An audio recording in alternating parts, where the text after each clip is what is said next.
छोटे छोटे बच्चे जिन्होंने अभी कुछ समय पहले ही स्कूल आना शुरू किया है, जिन्हें ना हिंदू का मतलब पता है ना मुसलमान का, जिन्हें ना धर्म पता है ना जाति, उनसे इस तरह का काम करवाया गया। क्या आप सोच सकते हैं कि उनके दिमाग पर क्या असर पड़ा होगा इस घटना का? अगर तालिबानी इस हरकत को देख लेते तो यही कहते, वाह क्या काम किया है।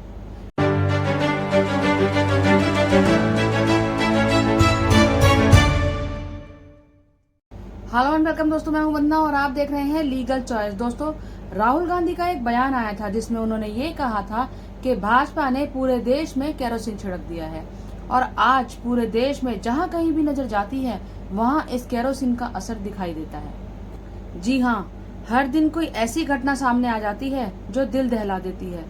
मुजफ्फरनगर के एक पब्लिक स्कूल में वहां की प्रिंसिपल ने एक मुसलमान बच्चे को खड़ा किया और दूसरे हिंदू बच्चों से उसको पिटवाया। क्या आपको समझ में आ रहा है? हिंदू बच्चों से कहा गया कि एक एक करके उस मुसलमान बच्चे को थप्पड़ मारे।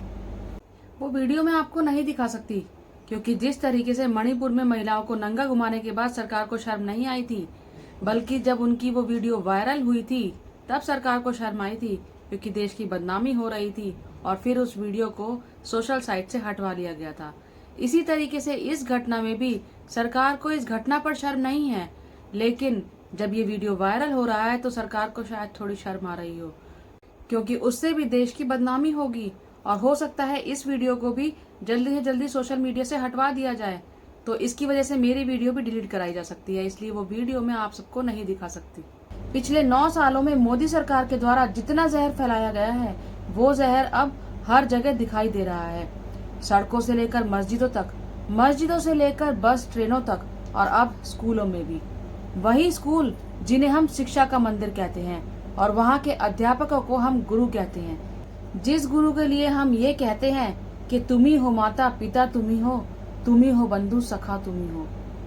माता पिता से अगला स्थान गुरु को दिया गया है, लेकिन अगर गुरु तृप्ता त्यागी जैसी हो तो क्या ही कहा जाए। ये एक अध्यापिका के नाम पर कलंक है। जरा सोचिए कितना जहर भरा होगा इसके अंदर। छोटे छोटे बच्चे जिन्होंने अभी कुछ समय पहले ही स्कूल आना शुरू किया है, जिन्हें ना हिंदू का मतलब पता है ना मुसलमान का, जिन्हें ना धर्म पता है ना जाति, उनसे इस तरह का काम करवाया गया। क्या आप सोच सकते हैं कि उनके दिमाग पर क्या असर पड़ा होगा इस घटना का? जिस बच्चे को पिटवाया जा रहा है, क्या वो कभी इस सदमे से बाहर आ पाएगा? क्या वो बागी नहीं होगा? और जिनसे पिटवाया जा रहा है उनके दिल में आगे चलकर ये जहर और भी ज्यादा भर जाएगा और वो एक दंगाई, एक मानव बम में बदल जाएंगे। आरएसएस के चीफ मोहन भागवत कहते हैं कि हिंदू बिना जाति देखे एक हो जाओ, लेकिन किस लिए एक हो जाएं? क्या इस तरह की घटनाओं को अंजाम देने के लिए एक हो जाएं? मुसलमानों से नफरत के चलते ऐसे लोगों के अंदर इंसानियत खत्म हो चुकी है। सोचिए हमारा देश आखिर कहाँ जा रहा है, किस दिशा में जा रहा है। कहने को तो हमारा देश चांद पर पहुंच गया, लेकिन देश में हर दिन मुसलमानों से नफरत के नाम पर इस तरीके की घटनाएं सामने आ रही हैं। ऐसे बनेंगे हम विश्वगुरु? अब तक बुजुर्गों, युवाओं को निशाना बनाया जा रहा था और आज इतने छोटे छोटे मासूम बच्चों को भी निशाना बनाया जा रहा है। क्या ये तालिबानी प्रवृत्ति नहीं है? अगर तालिबानी इस हरकत को देख लेते तो यही कहते, वाह क्या काम किया है। मुसलमानों के खिलाफ इतना जहर लोगों के मन में भरा जा चुका है कि कभी इनकी लिंचिंग कर दी जाती है, कभी आरपीएफ के जवान के द्वारा बेगुनाह मुसलमानों को मार दिया जाता है और अब इन छोटे छोटे बच्चों को भी नहीं बख्शा जा रहा है। एक औरत ममता की मूरत होती है। जब वो कक्षा में इतने छोटे छोटे बच्चों को पढ़ाती है तो उसके मन में ममता का भाव होता है। वो कभी बच्चों में भेदभाव नहीं करती, लेकिन इस महिला का दिमाग पूरी तरीके से सड़ चुका है। इसको इलाज की जरूरत है। बहुत संभव है कि वह किसी नफरती गैंग के टूलकिट का हिस्सा हो और आने वाले चुनाव को ध्यान में रखते हुए प्रोपेगेंडा के तहत ये सब किया जा रहा हो। उसकी हरकतों का वीडियो जब बन रहा था इतना तो उसको पता था, फिर भी उसने वीडियो बनने दिया। ये सब बातों का खुलासा तो होगा, लेकिन तब तक देश में नफरत की आग लग चुकी होगी। बहुत संभव है कि आगे भी इस तरीके के और वीडियो बनाए जाएंगे राजनीतिक टूलकिट के लिए।